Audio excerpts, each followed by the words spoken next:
J'arrive, j'arrive.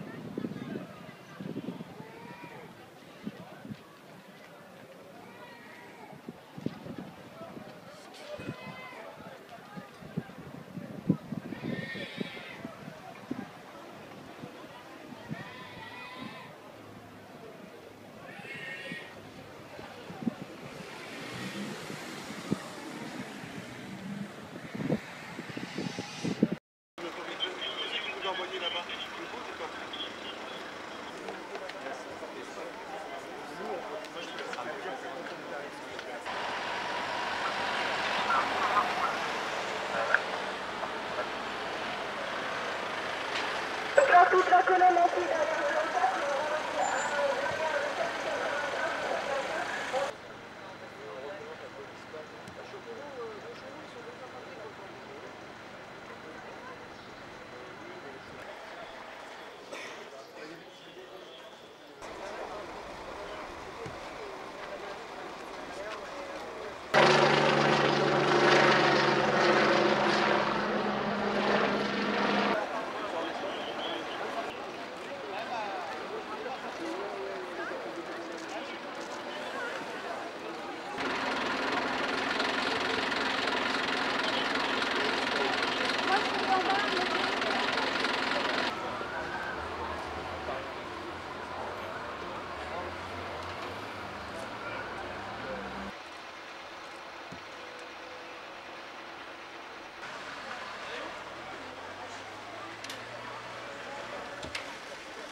Que s'est-il passé et qu'est-ce que vous avez vu? Quelle heure était-il? Alors c'était à peu près 17h10. J'étais en train de donner à manger à mon fils. Et puis j'ai entendu un bruit, c'était très fort, c'était vraiment impressionnant.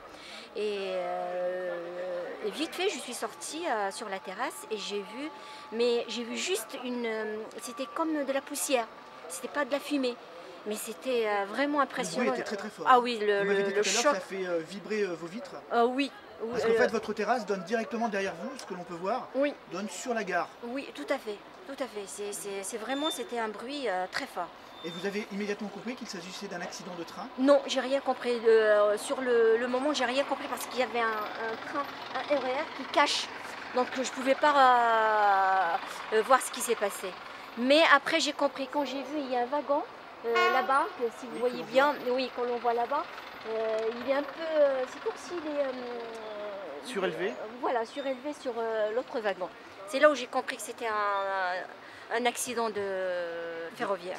Et vous avez entendu les secours très rapidement après arriver? Ah oui, c'était après 5 minutes, j'ai entendu les pompiers, les SAMU, la police. Ah non, non, ils se sont mobilisés très vite.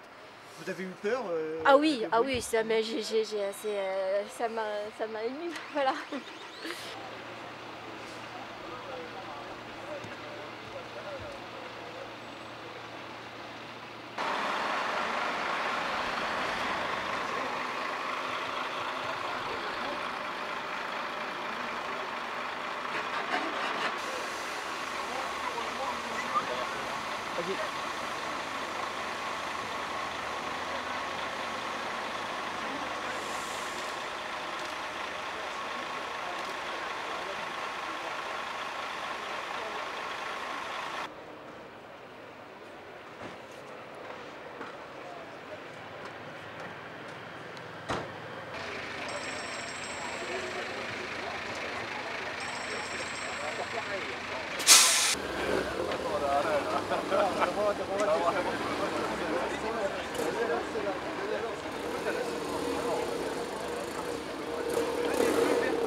Aussi un ascenseur, là, il y a pas un ascenseur.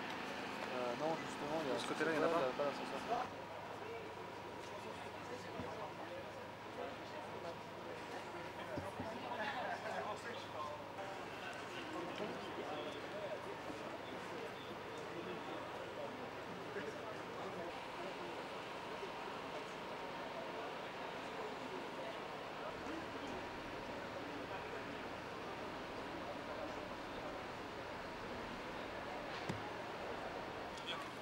Monsieur placé à 23h09, est-ce que vous pouvez nous faire un point de la situation?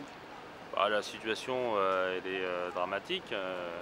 Moi je l'ai appris sur le tard parce que j'étais en déplacement avec le Premier ministre qui est là d'ailleurs à Bucarest. On a appris ça dans l'avion vers 19h-20h entre Bucarest et Paris. Et je veux dire, la foudre nous est tombée dessus. On était dans une fin de déplacement, avec le côté décontracté des fins de déplacement, et là qu'on a appris ça.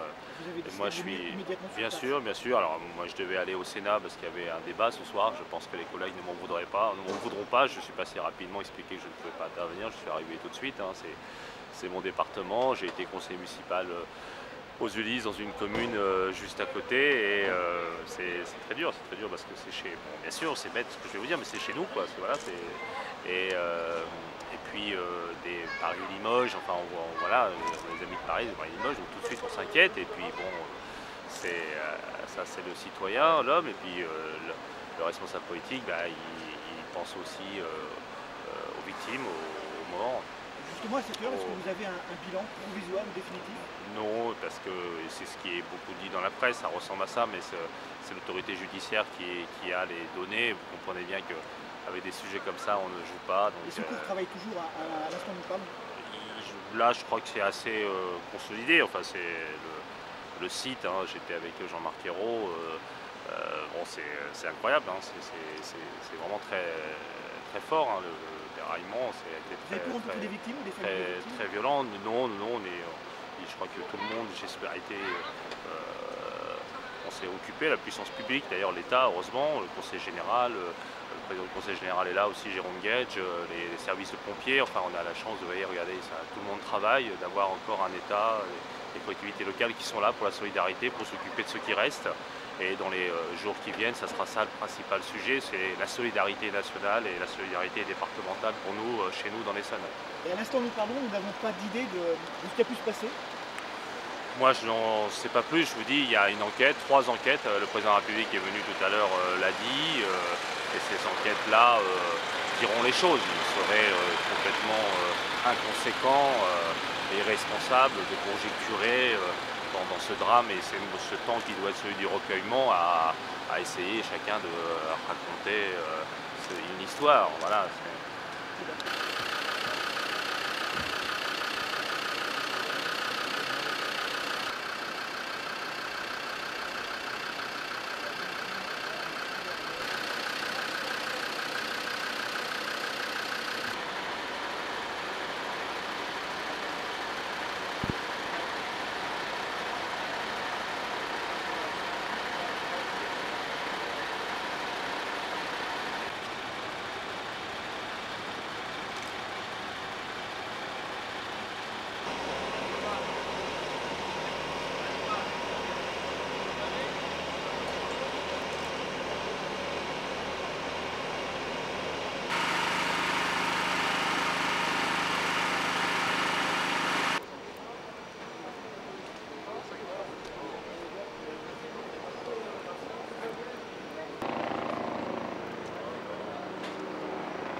Ne vous inquiétez pas.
Je tiens à saluer l'extraordinaire mobilisation de tous les services de secours qui sont venus spontanément et immédiatement avec non seulement l'organisation qu'on connaît, mais aussi avec la disponibilité et l'humanité de tous ces personnels venant au secours des blessés, les plus graves, aussi ceux qui ont subi un choc psychologique.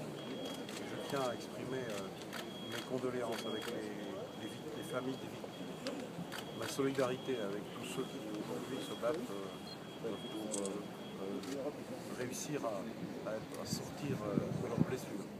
Et puis je voudrais aussi exprimer la solidarité de la nation tout entière.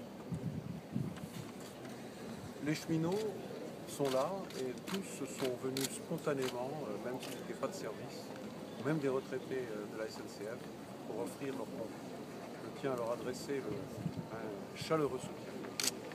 On voit que dans des circonstances aussi dramatiques, les services publics n'hésitent pas, font preuve d'énergie, de mobilisation.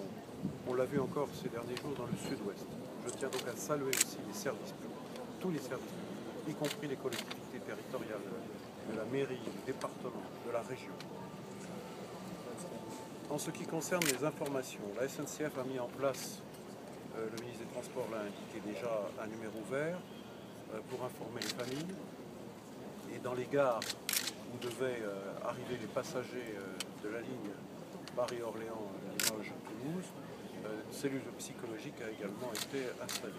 La SNCF a également mis en place un dispositif d'information des voyageurs, aussi bien pour les lignes de RER C que les grandes lignes en destination de plusieurs régions de France. S'agissant de l'organisation des transports pour le week-end et surtout pour la semaine prochaine, Je pense en particulier à tous les habitants de l'Île-de-France qui utilisent le RERC. La SNCF et RFF se sont engagés avec le STIF à trouver des solutions alternatives jusqu'à la remise en état de la voie et la circulation des trains. Il y a effectivement urgence à répondre aux besoins de mobilité des habitants. Ça demande beaucoup de travail. Ce travail est commencé, il va se poursuivre tout le week-end et j'espère que dans les prochains jours, la circulation pourra être rétablie. S'agissant des causes de cet accident et de ce drame, aujourd'hui, il est impossible de donner une information sur ce sujet. Le ministre des Transports, Frédéric Villiers, a demandé une enquête à ses propres services. Le bureau enquête accident a également été chargé d'une enquête et la police judiciaire fait également une enquête. Donc il y aura 3 enquêtes qui permettront de connaître rapidement les causes de ce drame. Et c'est très important pour informer la population et surtout voir où sont les responsabilités éventuelles et en tout cas tout faire pour que chacun soit pleinement informé des raisons qui ont conduit à cet accident et à ce drame.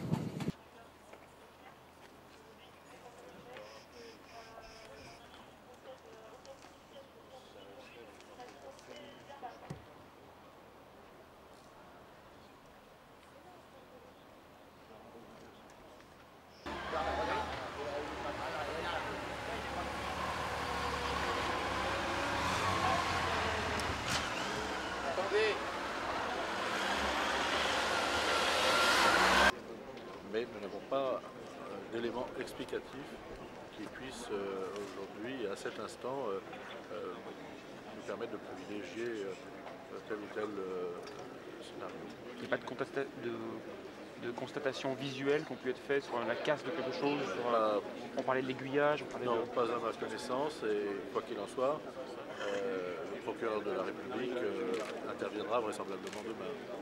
Et à ce stade, il n'y a aucun élément qui permette de donner une explication et qui permettrait de conclure hâtivement. Le chauffeur du train, vous l'avez pu le rencontrer, il est entendu, il est où, il est blessé? Non, je ne l'ai pas vu. Je sais qu'il est accompagné et notamment psychologiquement très marqué. Il est entendu par la police? Je pense que la police, bien évidemment, fait son œuvre d'instruction. C'est légitime.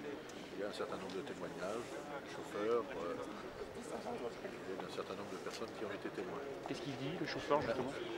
Aujourd'hui, ce sont des déclarations qui ont été versées au dossier de l'enquête judiciaire.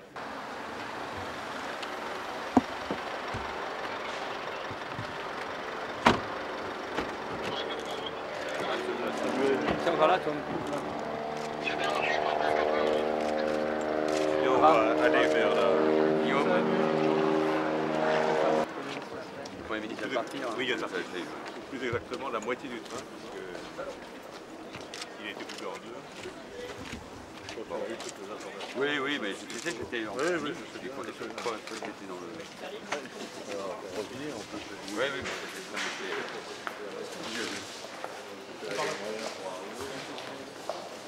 Moi j'étais coincé, j'étais en train. Non, ce qui est bien, c'est que c'est pas évident. Donc là, à gauche, Il a dit ça, il va chercher...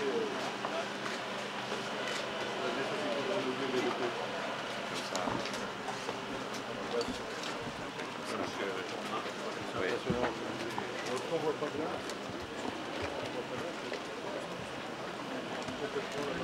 Qui est plus loin. Ouais.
Bonsoir plutôt à vous tous.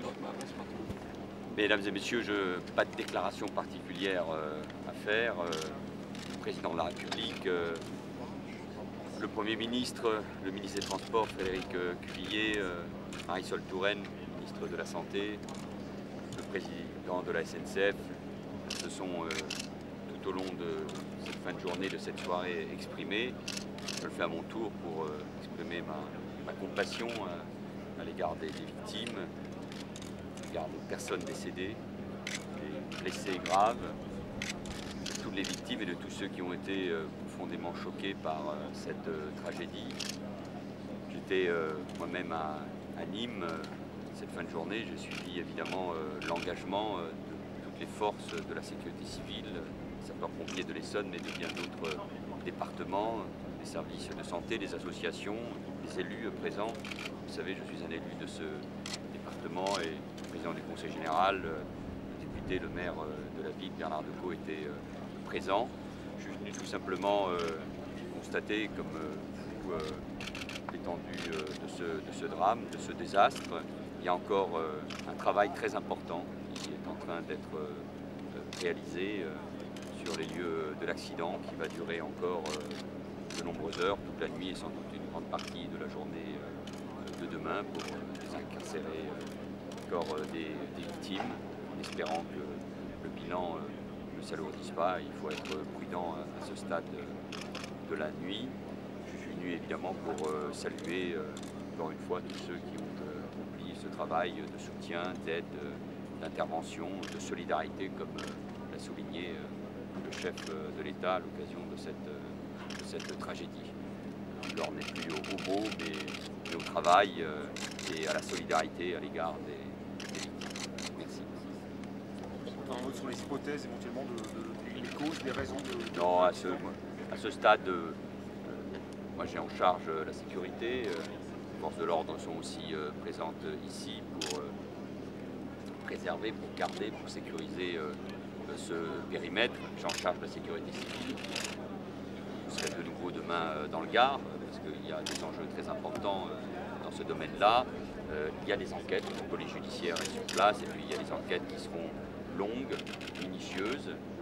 Cette vérité, évidemment, nous la devons aux victimes, à leurs familles, aux Français.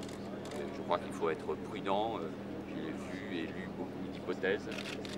Là encore, nous avons besoin d'avoir précisément tous les éléments, et puis, pardon de le dire ainsi, mais il y a encore des victimes, des morts sur les lieux de l'accident, un enchevêtrement de tôle. Il faut le temps nécessaire pour savoir, mais il faudra savoir évidemment ce qui s'est passé.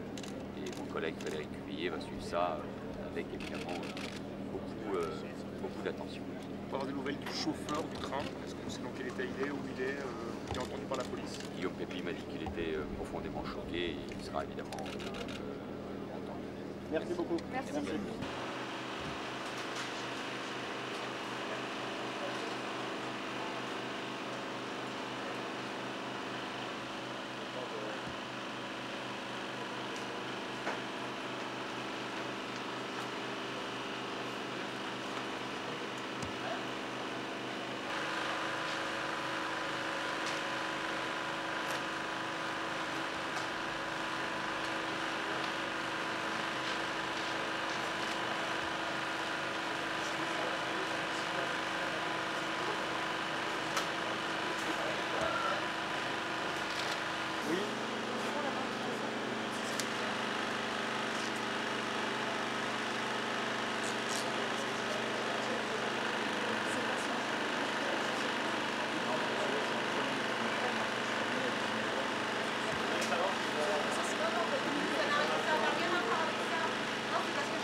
à 1h10 du matin. Est-ce que vous pouvez nous faire un dernier point sur la situation?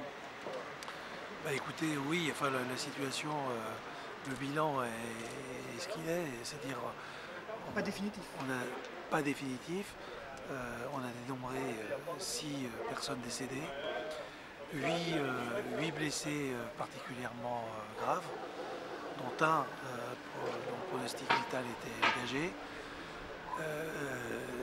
Tous ces blessés, y compris des blessés plus légers, ont été évacués sur l'ensemble des hôpitaux essonniens ou parisiens ou d'Île-de-France en général, puisqu'on essaye, on va expliquer tout à l'heure, que l'organisation était faite en sorte qu'on ne désorganise pas la vie des hôpitaux par l'apport massif de blessés. Donc le système mis en place, et on amène un blessé grave et 5 blessés plus légers, et on essaie de s'en tenir là. Bon, c'est pas toujours possible, en fonction des traumatismes, en fonction des soins nécessaires.